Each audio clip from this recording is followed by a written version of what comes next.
Tonight, I want to talk about change and transition.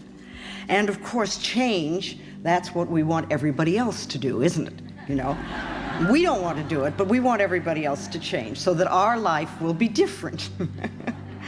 And yet, of course, you know, any changes that we're going to do at all have to come from within ourselves. They absolutely must. And change to me means that you change from a feeling of separation and isolation and loneliness and anger and fear and pain and into a state of peacefulness.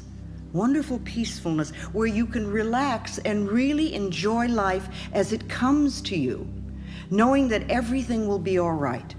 You know, I run into that premise that life is wonderful and that everything is perfect in my world, and I move into my greater good always.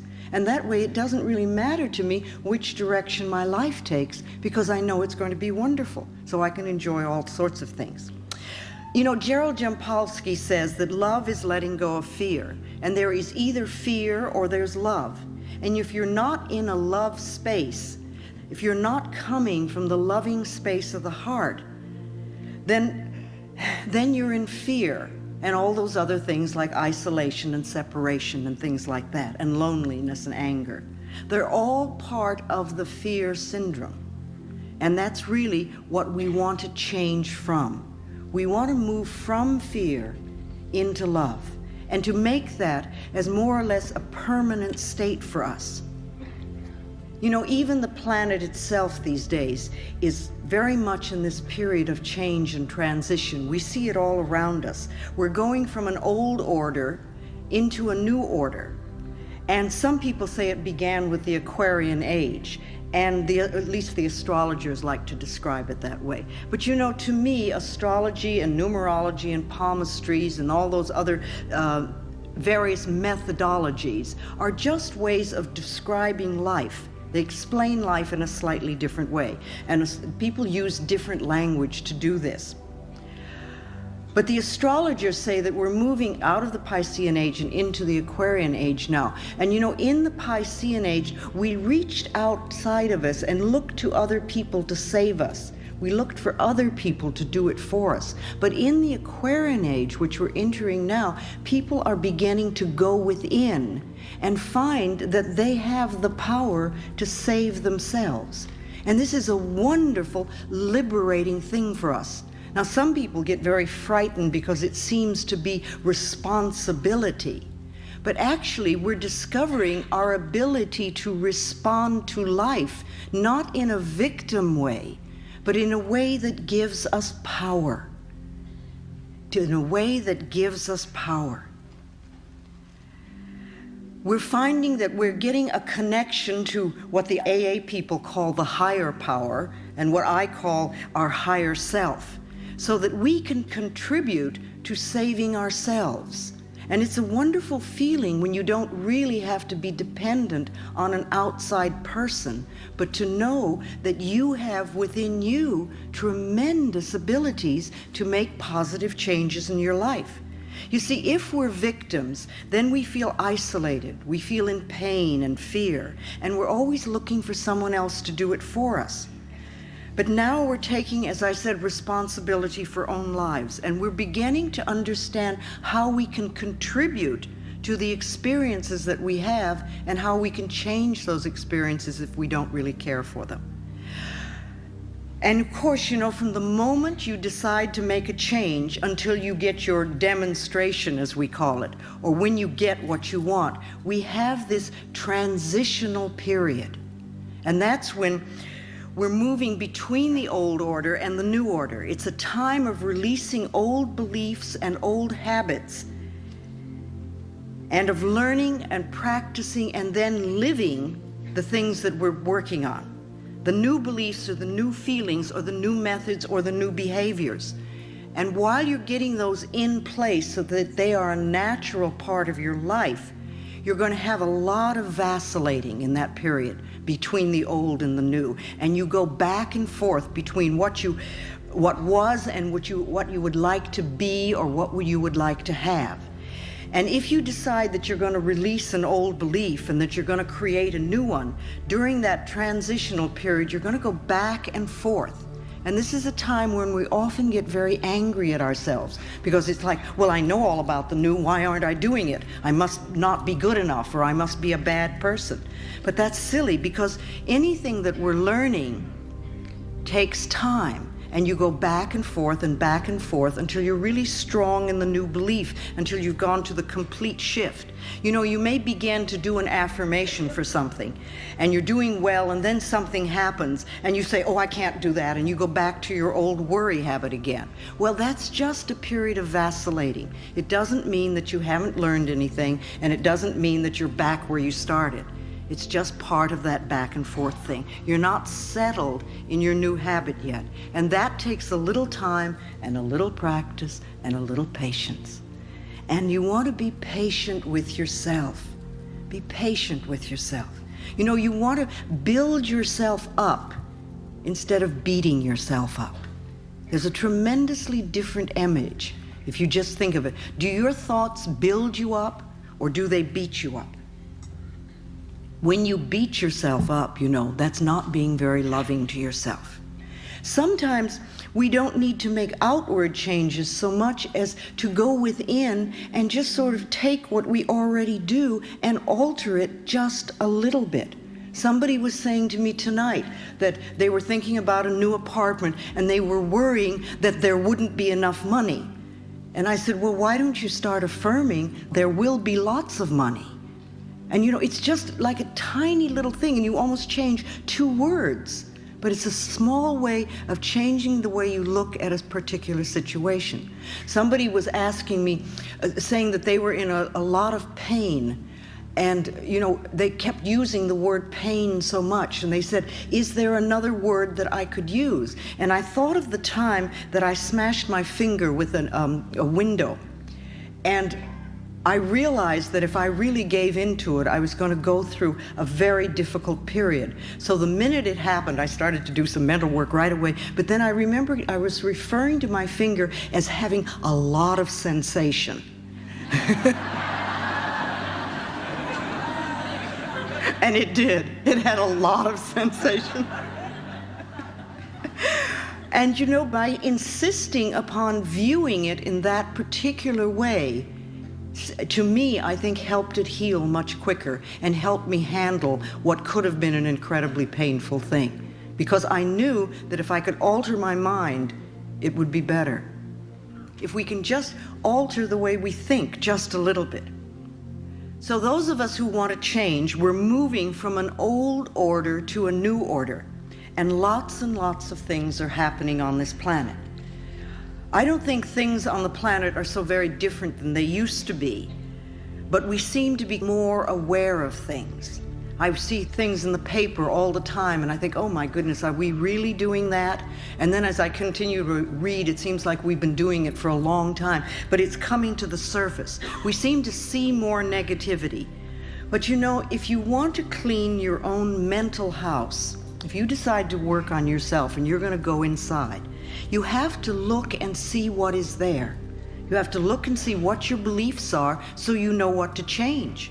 You can't clean out the negativity if you don't see it. If you're going to clean your own house, it's the same thing. You have to look around and see where the dirt is.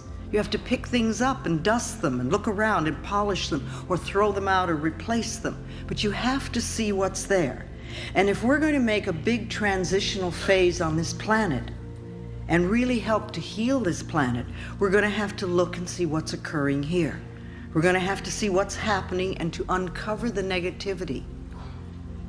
And the things that have been hidden for a long time are going to come to the surface. And I think that part of this transitional phase that we're going through, I think part of the catalyst for this is this crisis called AIDS. You know, I really want to help create a world where it's safe for us to love each other. That's all, just to love each other. A world where we can be loved and accepted exactly as we are. That's what you wanted when you were a little child. When you were little, you wanted to be loved just as you were, even if you were too skinny or too heavy, or if you weren't smart enough, or you weren't like the person across the street, or maybe you were scared, but you still wanted to be loved. And it's the same thing we're all looking for now, only we're not going to get this love and acceptance from other people unless we can give it to ourselves. When we feel good enough to be loved, then others will love and accept us too. It's really that simple. I think that we come to this planet to learn and to practice unconditional love. And it's not always an easy thing to do, but I think that's what we've come here for. To have unconditional love, first of all, for ourselves, no matter what they said or what they did to us in the past. And also to give that same unconditional love to other people, to just allow them to be who they are, and to get rid of this them and us, because it's not them and us, it's all us. And we need to know that. And if we're going to heal this planet, we have to know it's all us. And there are no groups that are expendable, and there are no groups that are less than. There may be many people who are in so much pain that they're being harmful to other people. But you know, if we can understand that acts of violence come from a person who was a traumatized child. Now, this is not to condone people who do violent things, but to understand that if we want to change them, if you want people to become loving and peaceful, then you have to teach them to come from a loving space of the heart. And you're not going to teach them that if you don't know how to do it yourself.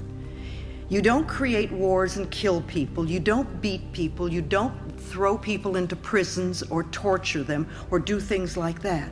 You teach them to forgive and to love themselves so they'll never do those violent things again.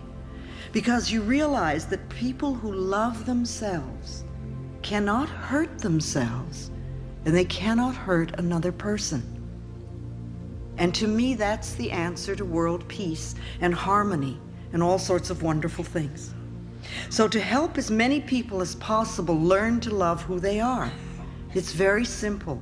That's my work in this world, is to help people love themselves, to love ourselves so that we can get to this new order of what I see as unconditional love and peace and plenty for everyone. And I know that it's possible if we can just get the nonsense out of the way. I believe that when we leave the planet, the only thing we take with us is our capacity to love. We take our capacity to love with us, and that's all. We don't take our relationships, we don't take our automobiles or our bank accounts or our jobs. We take our capacity to love. And we have many, many opportunities to open our hearts on a much deeper level than we have. To me, love is the answer. I really believe that love is the answer. It's powerful, it helps us, it helps other people. How do you give love to the world? What are you doing to create your own inner harmony? What do you do on a daily basis to make yourself feel good inside? Or do you just sit and bitch about what you don't have? Well, it's one way of handling it, but it doesn't change the situation. You know, you're not going to do it by being mad at yourself or being mad at other people. And you're not going to do it by blaming people. And you're not going to do it by being a victim. So what is it you do?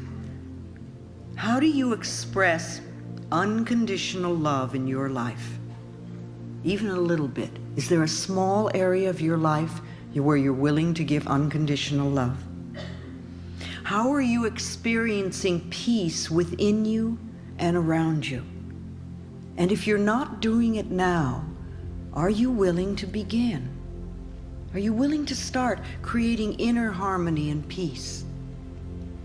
Another question to ask yourself is, do you really want to change? Do you want to change? Or do you want to just sit there and complain about what you don't have? Or do you want to be a person who really has and creates a much more wonderful life than you have now? And if you're willing to change, you can. If you're willing to do the work involved, which means changing the way you're thinking, then you can change your life for the better. People come up to me a lot and say, "Oh, Louise, you've changed my life." Well, I don't change anybody's life. I don't do that. I'm not a healer. I don't heal anybody. I don't change anybody. I don't have that kind of power. Only you can change yourself, and only you can clean out the pain within you. I can't do that for you.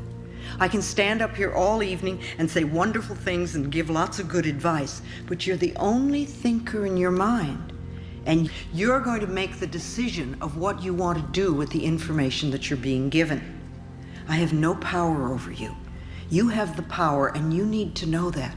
We think so often that we are helpless, but we're not helpless because we have our minds. We have our minds, and you shape and mold your life from moment to moment by your thoughts and your beliefs and your attitudes. And you also want to know that you really are important to this world. You might say, "Well, I really don't do anything," but you are. Just the fact that you're alive is important, and your life has meaning. It really does.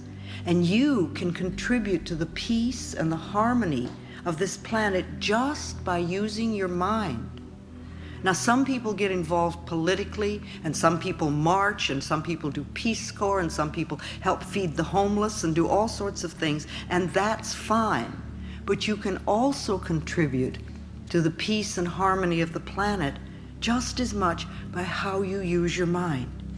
And remember, every time you think, every time you're thinking, you're connecting with like-minded people. Think of that for a minute.